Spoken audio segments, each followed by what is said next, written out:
Moi,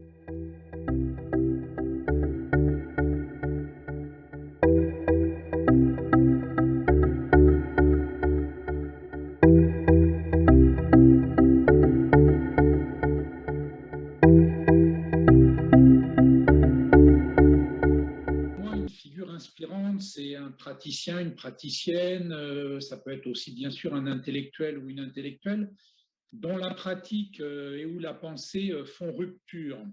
C'est-à-dire que ce sont des gens qui apportent, me semble-t-il, une façon de reconsidérer des faits qui sont communs, admis, et qui formulent ces faits en permettant d'envisager, d'appréhender un problème sous une facette différente que celui dont on le pensait jusque-là, ou une pratique différente qu'on avait, que celle qu'on avait jusqu'alors.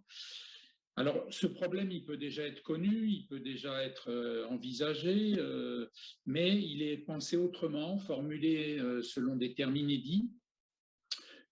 Alors, ça peut aussi être un problème nouveau, bien sûr, un problème qui n'avait pas été pensé ou formulé avant. Mais c'est toujours un problème qui correspond à une préoccupation humaine vive.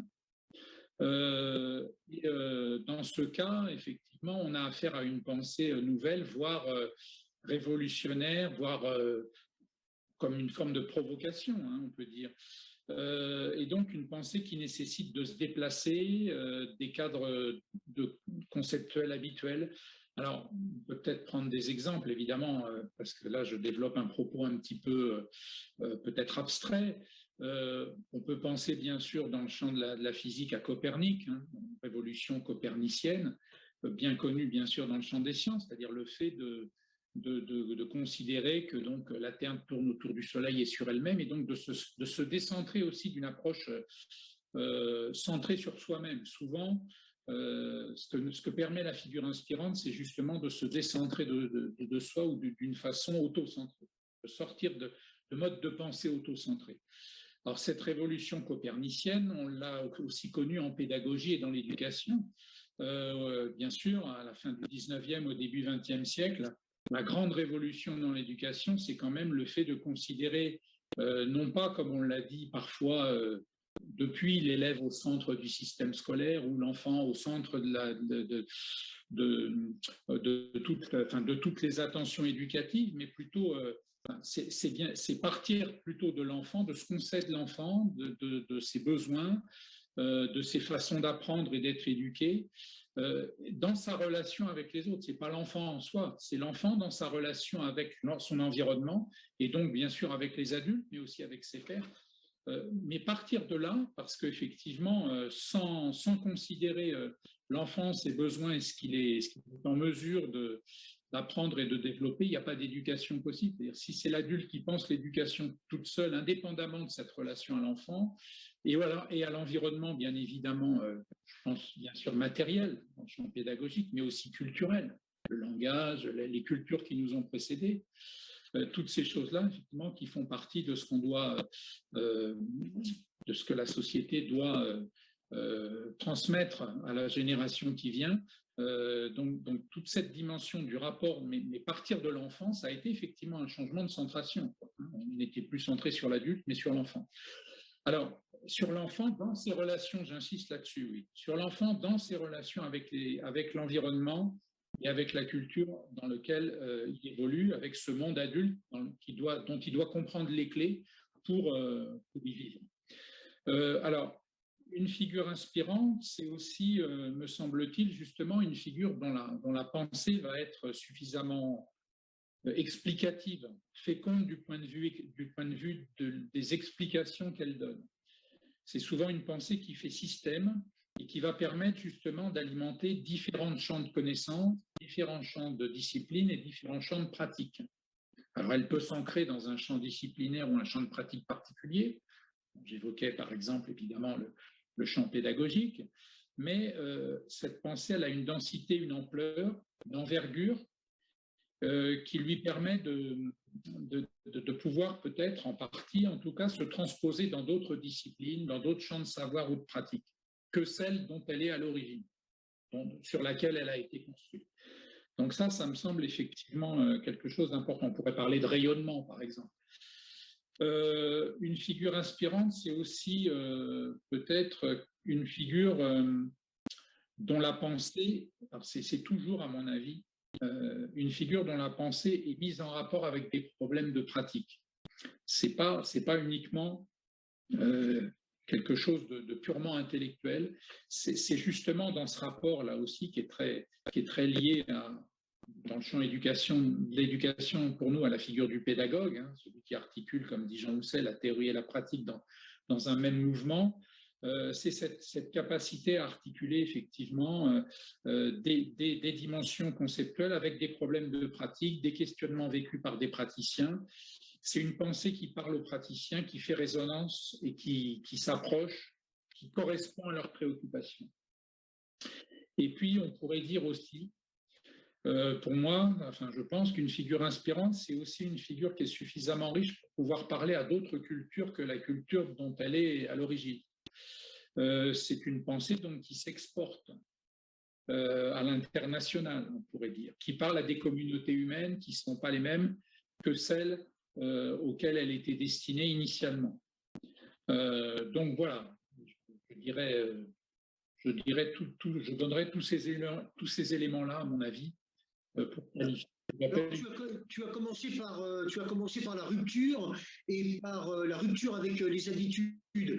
Quand tu évoques ces habitudes-là, est-ce que tu penses aux habitudes d'une communauté, la communauté par exemple des sciences de l'éducation et de la formation, ou est-ce que tu penses aussi à soi-même, rupture avec ses propres représentations? Oui, alors je dirais les deux. C'est-à-dire qu'effectivement, c'est une rupture avec des allants de soi ou des modes de pensée d'une communauté, mais forcément, cette rupture qu'on pourrait appeler sociale, enfin, voilà, si on est dans la dimension communautaire, on peut dire sociale, c'est souvent aussi une rupture de ses propres modes de pensée individuels, de ses conceptions personnelles. C'est-à-dire, si on prend les logiques d'apprentissage socio-constructiviste, on pourrait dire effectivement que c'est une transformation, un bouleversement des conceptions et des représentations qu'on avait. Je crois que c'est ça. C'est-à-dire ça nous amène à penser un problème, ou ça fait surgir encore une fois un problème nouveau, et ça nous amène à le penser selon des termes qui ne sont pas nos termes habituels, qui viennent bousculer nos habitudes et les façons dont on pensait les choses jusqu'alors. Et du coup, cette révolution copernicienne, est-ce que toi, dans ta vie de chercheur et de pédagogue, tu l'as rencontrée? Alors, oui, bon, j'évoquais bien évidemment tout le courant de l'éducation nouvelle. Et c'est vrai que ce courant-là a été et reste toujours, de mon point de vue, effectivement, dans le champ de l'éducation, on va dire contemporain, mais ça commence à faire un petit moment maintenant, ce qui alimente, je dirais, beaucoup mes façons de penser. Après, dans ces courants, évidemment, c'est très, très éclaté, très large, et donc il y a des façons de penser qui peuvent être antinomiques, contradictoires, et il s'agit effectivement d'y voir un petit peu clair. Bon, moi, mon courant d'appartenance d'origine, c'est celui de la psychothérapie et de la pédagogie institutionnelle, et c'est sûr que, par exemple, penser effectivement que l'humain il a des dimensions rationnelles et que cette rationalité, il est important évidemment d'y travailler.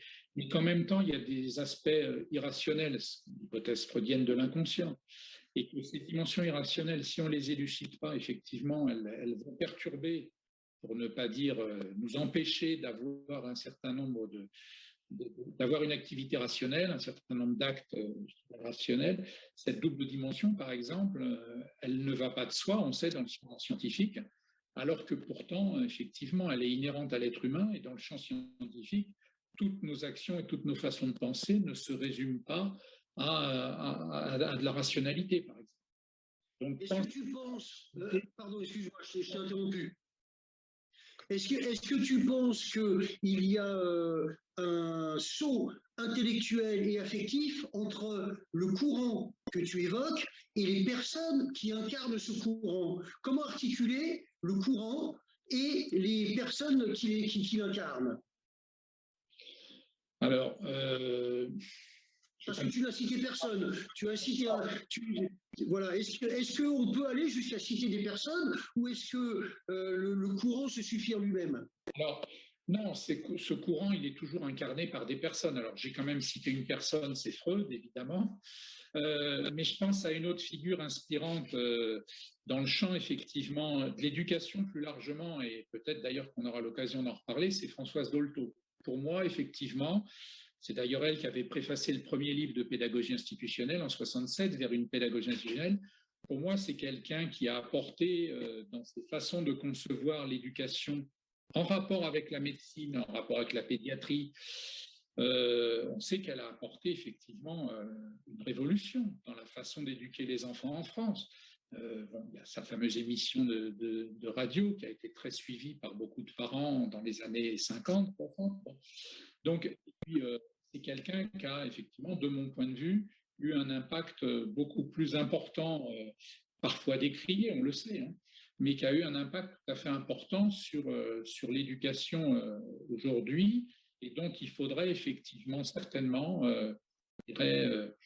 tirer les enseignements, faire la part des choses. Alors, des gens l'ont fait, bien sûr, hein, mais je veux dire, pour voir aussi comment sa pensée peut s'appliquer au champ éducatif au sens large, mais aussi au champ scolaire. Parce que peut-être qu'on n'a pas assez tiré les enseignements, à part peut-être l'école de la Neuville, qui travaille en pédagogie institutionnelle et qui a été accompagnée par elle à un certain moment. Mais je pense que beaucoup d'enseignants n'ont pas assez, par exemple, tiré des leçons ou d'enseignements de la pensée de Françoise Dolto. C'est un exemple. Après, bien sûr, il y a des grandes figures de la pédagogie institutionnelle. J'aurais pu parler de Fernand Houry, d'Aïda Vasquez, de la René Lafitte, de Jacques Pain, évidemment. Qui a été, à titre personnel, quelqu'un de très important dans ma vie professionnelle. Alors, c'est quelqu'un, lui, qui était justement capable de transposer ce qu'il a pu apporter à la pédagogie institutionnelle, notamment, c'est la formation, puisqu'il a travaillé sur la formation, mais aussi la capacité à transposer un certain nombre de pratiques de classe dans le champ éducatif au sens large, dans ce qu'on appelait l'éducation surveillée à l'époque, voire même dans l'intervention en institution. Hein. Et ça, par exemple, justement, ça montre bien, si on prend la pédagogie institutionnelle, qu'elle a une densité conceptuelle et pratique suffisante pour pouvoir justement être transposée à d'autres champs que son champ d'origine. Ça illustre un peu l'idée que j'évoquais tout à l'heure.